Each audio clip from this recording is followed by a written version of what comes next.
Boruto 2 Blue Vortex chapter 13 has just dropped. And this chapter is absolutely crazy. This is the best chapter that has come out this year, and I don't care what anybody says. It's the best chapter.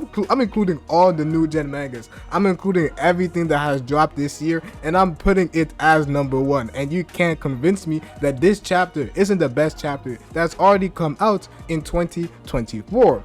As this chapter seems to give us a bit of a plot twist.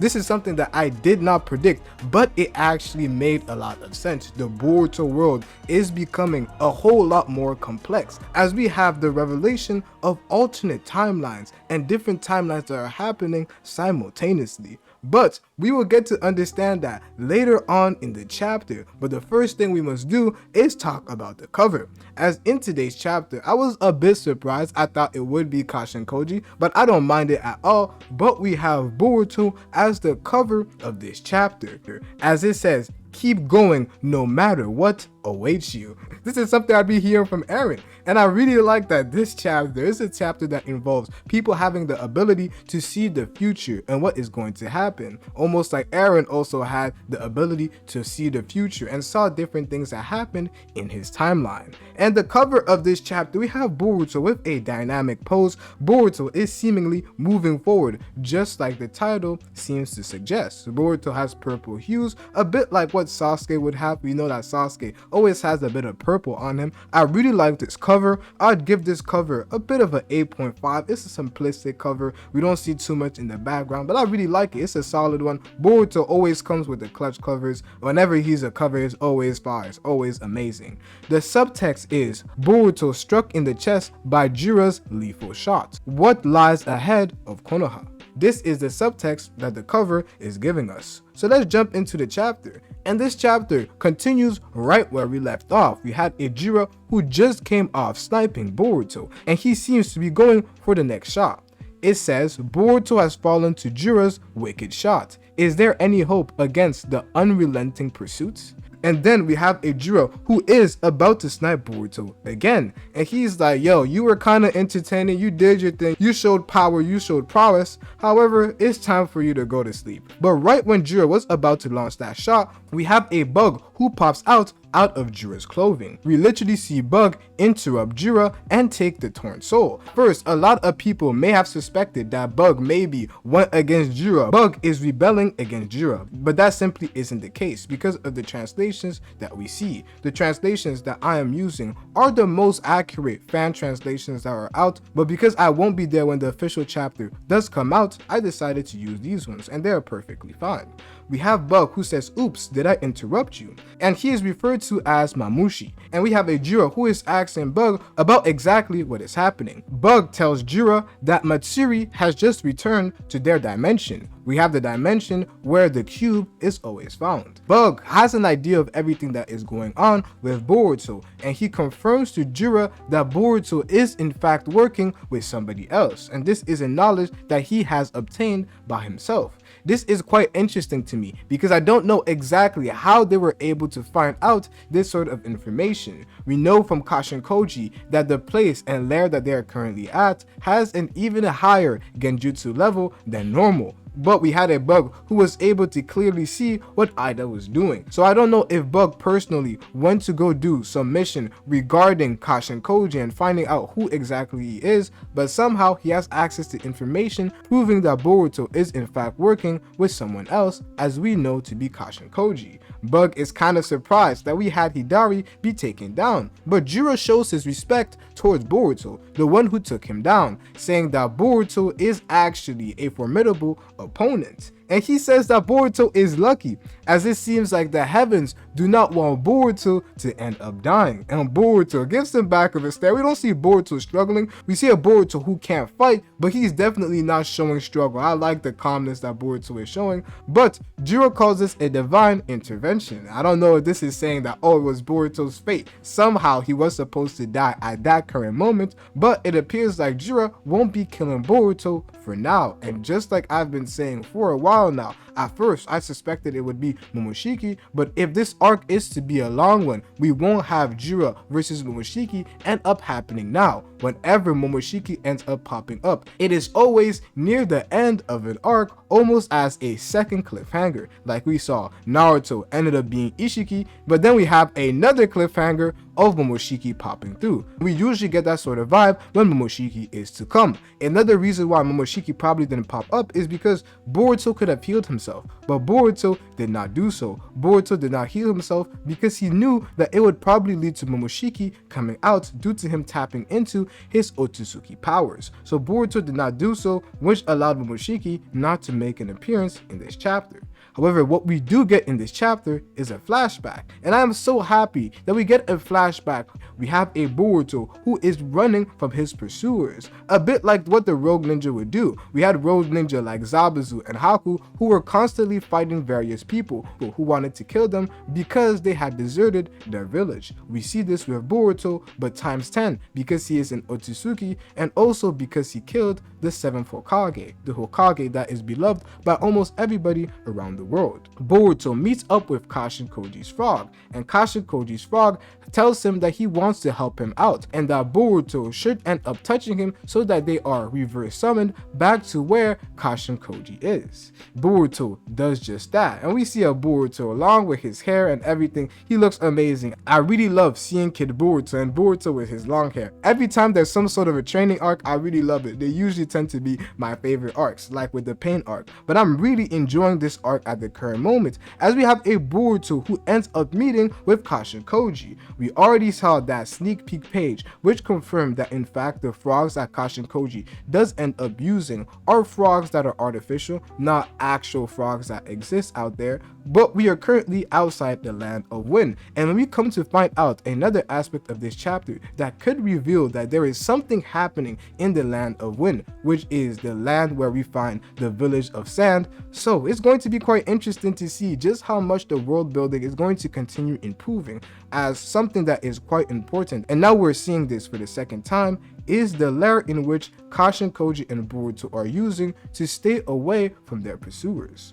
Boruto ends up figuring out that this is in fact Kashin Koji after Kashin Koji places his mask on his face. Boruto immediately recognizes it, and we have a Kashin Koji who confirms it by saying that I was created by Amado Sanzu, an artificial human. This is quite interesting to me because it reveals that Kashin Koji at the current moment has not connected the dots of where exactly he comes from. It means that Kashin Koji doesn't know that he comes from Jiraiya, or he does know so and just doesn't feel like revealing it to Boruto, simply due to Kijimoto not wanting to meddle too much with the affairs of Naruto Shippuden in the Borutoverse, and that is perfectly fine. But we have a Boruto who explains exactly what he remembers from Kashin Koji, the fact that he killed Oman Ayo and tried to kill both him and Konohamaru. We have a Kashin Koji who jumps directly from this discussion to go back and question who exactly Boruto is, because it seems like he has an idea of what Omnipotence is doing at the current moment. Boruto starts talking about Omnipotence, where Kashin Koji then confirms to himself that yes indeed, something did take place and my memories are altered, and the reason why he was able to do so was because he saw it happen before it actually took place.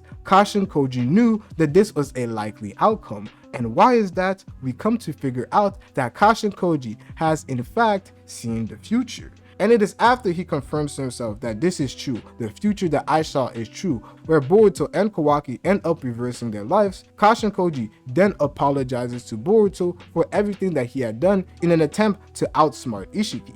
But Boruto, as the ninja that he is, he says that he understands the weight of the mission and he doesn't hold any personal sentiment towards what Kashin Koji has done. And he is quite grateful that he has met somebody who understands his current predicament and the struggles that he had to go with. But now we get the revelation that broke everybody's mind. as we have a Kashin Koji who explains exactly how he knew that this was actually going to happen. And he does so by talking about his final moments. He was fighting versus Ishiki, who possessed a strength that exceeded all the expectations that he had, but he was prepared for it. And once he dragged out Jigen, he no longer had a role. His role had basically come to an end, and so he felt no fear or no regrets. And this is quite interesting. Before we continue on to talk about the ability that he is about to explain to us, one thing that is quite interesting to me and does stand out is the fact that he says that he felt no fear or no regrets. And a lot of us have theorized that Kashin Koji may harbor some sort of hate towards Amato for not revealing the full extent of the plan to Kashin Koji. We thought that Kashin Koji must hate Amato for some sort of reason, but it doesn't appear like he would, due to the fact that he said he felt no fear and no regrets. So maybe Kashin Koji doesn't actually hate Amato, or he is just not telling us the truth about Amato at the current moment, as the more we seem to have a conversation with Kashin Koji, the more it appears like Kashin Koji is actually hiding things from Boruto. He is sparing Boruto the details. And you may say, okay, the details don't matter, but I do believe that the details play a big part in the future that ends up being created. So the fact that Kashin Koji could be hiding some potential information to Boruto due to the fact that he may not just be ready, or that it could weaken his resolve, is something that I do believe could actually end up taking place. So we continue on that, where we had a Kashin Koji who accepted his death. But it was at that moment, the moment where he accepted his death, that he saw everything. And we see an epic panel from Ikimoto. These type of panels, these are the type of panels that we remember to the ends of times, as we have a Kashin Koji that sees Baryon Naruto, that sees Kawaki versus Borishiki, that sees Code and the Claw Grimes, that sees the Ten-Tails being turned into the Claw Grimes. And this is what I'm saying, this is pure peak, this is pure perfection, as what we're literally seeing is all the events that we already know would take place, so we're not getting spoiled too crazy. Don't think this is a spoiler, but this would have been a spoiler for Kashin Koji, who did not know at the time what was going to happen. And after that, it appears like Kashin Koji that he would like to continue living to prevent the worst future from taking place. As we continue on, and he describes exactly what he was seeing, and he now understood that what he was seeing was the potential future and reality that would come. He could see different events that could take place, meaning that he could see multiple different futures and the likelihood of that future actually taking place. And then we have a panel of a new Senju, a Senju that we are not aware of, something that Kashin Koji saw in the future. This is interesting, and I'm lost for words. When this did end up coming out, I was completely lost for words for what I was seeing take place, but this is in fact one of the futures that Kashin Koji has seen. And he explained exactly how he got his new resolve. He says that he understood that even with the death of Ishiki, it is not over unless the Ten-Tails itself is destroyed. The planet will remain in constant danger. And that's where he decided that it is not just by killing Ishiki that he would be fulfilling his role. He then understood that to truly fulfill his role, he would have to continue on to live and get rid of the Ten-Tails. And that's where he started to further deepen his understanding of the ability by being convinced of its certainty. So with different events that started to take place, he would understand that yes, indeed, what I am seeing is the future to come. Then we have a Boruto who fully explains to Kashin Koji exactly what occurred with Omnipotence. He explains how Kawaki and his lives were reversed. Everything that happened to Kawaki, people now believed happened to him, and vice versa. Kashin Koji explains that him meeting up with Boruto right now really confirms everything that he has been thinking for the current moment and the future that is to come. And then Boruto asks a question that everybody wants to know. How exactly does Kashin Koji have this ability? And this is where we go to Shibai, as Shibai Otsutsuki has a role to play with these sorts of abilities and crazy hacks that we are seeing some of the Kara members start to demonstrate. We all come to figure out that after the modifications that all the Kara members went through, they all had Shibai cells given to them. we have Code, who ended up awakening his claw marks because of those cells. Damon awakened his reflection ability also because of those cells. And Ida's reality warping abilities was also given to her by those cells. But Delta, Boro, and Kashin Koji, who had also received Shibai cells, were not able to manifest any of the Shinjutsu or the divine abilities that Shibai had access to. But it was only after Kashin Koji was cornered by Ishiki that he ended up awakening that ability. And what is quite interesting to me is that Kashin Koji awakening his ability is directly linked to the fact that he met up with an Otsutsuki. We have Code, who has the claw marks. Code has been given Ishiki's karma. Although it is white, it is still Otsutsuki DNA, and he was able to tap into Shibai's abilities, being the claw marks. We have Ida, who was able to use Omnipotence with full control after touching Kawaki. And now we have Kashin Koji, who is able to use his abilities after encountering with an full-on Otsutsuki in Ishiki Otsutsuki. Maybe there is a link to Otsutsuki DNA or Otsutsuki contact with you being able to awaken your Senjutsu or your divine ability while still being human, or a cyborg in this case. And this ability that Kashin Koji has access to is called the 10 Directions. He is able to see all the future outcomes that could take place, and he describes the future that he sees as something that isn't a singular line or a singular path. There is not one future, but there is a crossroad of future where people have a battle royale of fates, and the victor ends up assuming the path that the story would take. He talks about examples where things didn't go their way, but they were averted. One of those futures that were averted was one where the Hokage was killed by Ishiki Otsutsuki, and then Ishiki was reborn in Kawaki's body, and then Ishiki ended up planting a divine tree and sucking up the life on the planets. We have another one where Kawaki ends up killing both Boruto and Sarada, and then we have a Kawaki who ends up being beat by Code, and Code is the one who plants the divine tree and devouring the life of the planets. There are multiple different outcomes that could have happened that resulted into the end of the planets. And Boruto is like, yo, all this information is cool, but what exactly can we do? Can we not prevent the worst future from taking place? And Kashin Koji explains just what is the benefit of the ability that he has just awakened. He refers to that benefit as information, and the asset that information is going to be for them.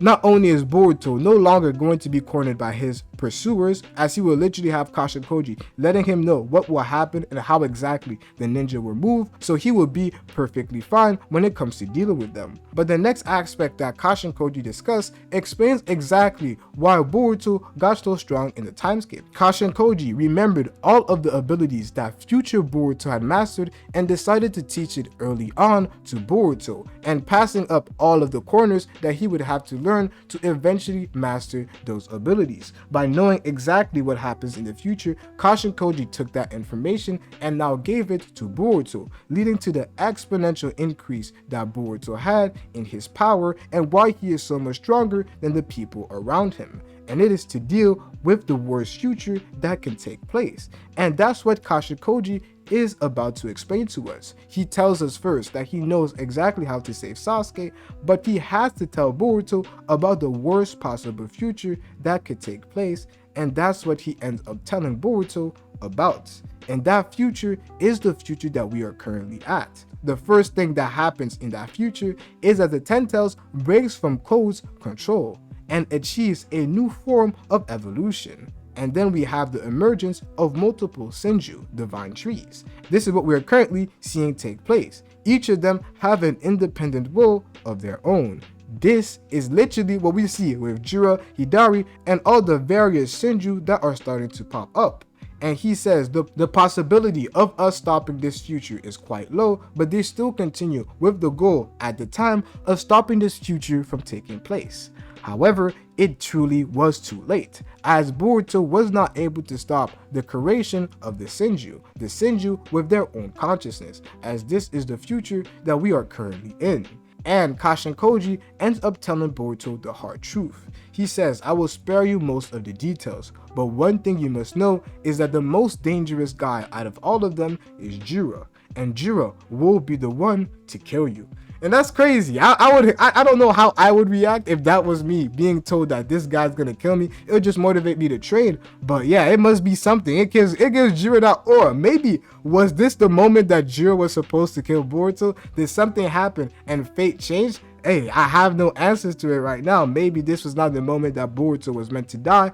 But with Kashin Koji's explanation and with Boruto being told what exactly is going to happen, already the future is constantly being altered by Boruto now having access to this information. So everything is set up for Kashin Koji and Boruto to be able to prevent this from being the outcome to come. A bit like what Boruto was saying in that first chapter of the Boruto series. And that moment just keeps getting more depth and more depth every chapter that is released, as we now have abilities that allow us to see the future that is to come. And the way that the story could go down, there are just so many different paths, and I am pretty excited to see what ends up happening. But we have Kashin Koji and Boruto who continue to talk, and Boruto tells Kashin Koji that everything's cool, I'm listening to everything, however, there is one thing that I simply won't do, and that is to kill Kawaki, because my goal is to knock sense into Kawaki until he wakes up, and then restore his family once more together. That is his goal at the current moment. And Boruto, man, yeah, that's my MC, bro. That's the best MC. That's the best new gen MC out here. I really love this from Boruto. Now we have a full goal and understanding of what Boruto is trying to do and his path in the story. He is trying to rectify the future from happening and create a future that is better for not only his family, but for the people around him. Boruto, like he always does when everything is about to be serious, he wraps up his headband and says that he will be the one to take care of Code and the Ten Tails, and he will do it all at once. He already took care of Code. Now what he has to do is take care of these divine trees that we are seeing out here. But now we go back to the present, and in this present, Boruto is still lying down, and we have Sumire who is looking at Boruto and making sure that Boruto is alright. Sarada is having her hand checked by Konohamaru, who only says that it is a nerve issue. Then we have a Himawari who stands up, and Himawari goes up to Sarada and is able to heal her using the Nine Tails powers that she has now started to grow accustomed to. It was a minor injury, so Himawari was able to fix it with no problem. But now we go on to Boruto, and Himawari was trying to heal up Boruto's wounds. However, Kawaki said no. Kawaki didn't mean no, like, oh, we're just gonna let Boruto die. However, they're going to arrest Boruto for the moment and have him be questioned. After that, Boruto will be getting healed after he is placed under arrest. I can't wait to see Boruto's mugshot. I'm gonna drop a couple pictures when I do see some of you guys' edits on TikTok or on Twitter. However, it is kind of crazy, man. I really like what we're seeing happening right here. So next chapter, Boruto is going to be questioned. However, something quite interesting ends up happening with Kashin Koji, who is starting to figure out exactly who are Boruto's allies. He saw once in chapter 8 or 9 that Shikamaru was holding out information about Boruto. He clocked that, and now he clocked that Kashin Koji is involved through the frogs, and Kashin Koji already knows that this is another issue that they're going to have to deal with, but Kawaki holds that information for himself. Then we go back to the Shinju dimension, and we have Hidari's Torn Soul that is placed in the middle of that gigantic cube, and Hidari later on pops up. Hidari has a quick conversation with Jura, who confirms that Hidari still has his identity, still has his own personal identity intact, so everything is fine, but we have Hidari who is brought back to life, only meaning that Hidari versus Sarada, a full-on fight, is going to be happening in the future. Now, we have something quite interesting happen with another Torn Soul. However, there are already 4. This is the complete group, right? But that's not the case, as it appears like new Torn Souls are being made, and Matsuri at this point is itching to know who it is going to be. Jura says that there is no problem and that it can be harvested, and it is placed in the middle of that cube, just like Hidari, and it appears like it is going to be brought to life. And this is what we see as the subtext, with Hidari's revival, a new divine tree, and Boruto's capture. Is it possible to avert the worst future? That's what we're going to be figuring out. But the only thing that is in Jura's mind at the current moment is figuring out a name for this new divine tree, only proving that he truly is the leader of the squad. This is where the chapter drops. And in my opinion, this is a 10 out of 10 chapter. This is one of those 10 out of 10 chapters that goes along with chapter 79, chapter 66, chapter 75, all these various chapters, and chapter 4 of Boruto to Blue Vortex for me. This goes there and might even just be the best Boruto chapter that has come out. And I am just proud of the arc that we're seeing right now. Kijimoto is about to have interviews about Boruto to Blue Vortex very soon, so I'll keep you guys posted. However, this chapter is a 10 to me. Let me know what is your personal opinions and thoughts in the comment section below, and I'm out, bruh.